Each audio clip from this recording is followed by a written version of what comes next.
ನಮಸ್ಕಾರ ವೀಕ್ಷಕರೇ, 18 ಟಿವಿಗೆ ಸ್ವಾಗತ. ನಾನು ಪವನ್ ದೇಶಪಾಂಡೆ.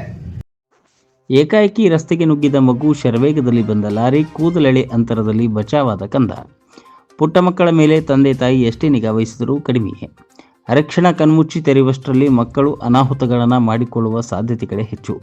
ಇಲ್ಲಿಯವರ ಮಗು ಏಕಾಏಕಿ ರಸ್ತೆ ದಾಟಲು ಹೋಗಿ ಅಪಘಾತದಿಂದ ಕೂದಲೆಳೆ ಅಂತರದಲ್ಲಿ ಪಾರಾಗಿದ್ದು ಎದೆ ಜಲ್ಲೆನಿಸುವ ದೃಶ್ಯಗಳು ಸಾಮಾಜಿಕ ಜಾಲತಾಣದಲ್ಲಿ ವೈರಲ್ ಆಗಿದೆ.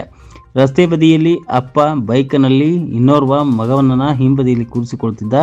ಈ ವೇಳೆ ಅಪ್ಪನ ಬೈಕ್ ಮುಂದೆ ನಿಂತಿದ್ದ ಪುಟ್ಟ ಮಗು ಸಡನ್ ಆಗಿ ರಸ್ತೆಯತ್ತ ನುಗ್ಗಿದೆ. ಇದೇ ವೇಳೆ ಶರವೇಗದಲ್ಲಿ ಬಂದ ಲಾರಿಯೊಂದು ಕ್ಷಣಾರ್ಧದಲ್ಲಿ ಎಲ್ಲವೂ ಮುಗಿದೇ ಹೋಯಿತು ಎನ್ನುವ ಕಂಗಾಲಾದ ತಂದೆಗೆ ಜೀವನವೇ ಕೈಗೆ ಬಂದಂತಾಗಿದೆ. ತಕ್ಷಣ ಹಿಂದೆ ನೋಡುವಷ್ಟರಲ್ಲಿ ಮಗು ಪವಾಡದಂತೆ ಅಪಾಯದಿಂದ ಪಾರಾಗಿ ಬೈಕ್ ಬಳಿ ಬಂದಿದೆ. ಕೆಲವೇ ಕ್ಷಣಗಳಲ್ಲಿ ಈ ವಿಡಿಯೋ ಹೃದಯ ಬಡಿತವನ್ನು ನಿಲ್ಲಿಸುವಂತಿದೆ. ಆಯುಸ್ಸು ಗಟ್ಟಿದ್ದರೆ ಸಾವನ್ನು ಗೆದ್ದು ಬರಬಹುದು ಎಂಬುದಕ್ಕೆ ಈ ದೃಶ್ಯವೇ ಸಾಕ್ಷಿ. ಹಣೆಬರ ಚೆನ್ನಾಗಿದ್ದರೆ ವಿಧಿ ಕೂಡ ಹಿಂಜರಿಕೆಯಾಗುತ್ತದೆ.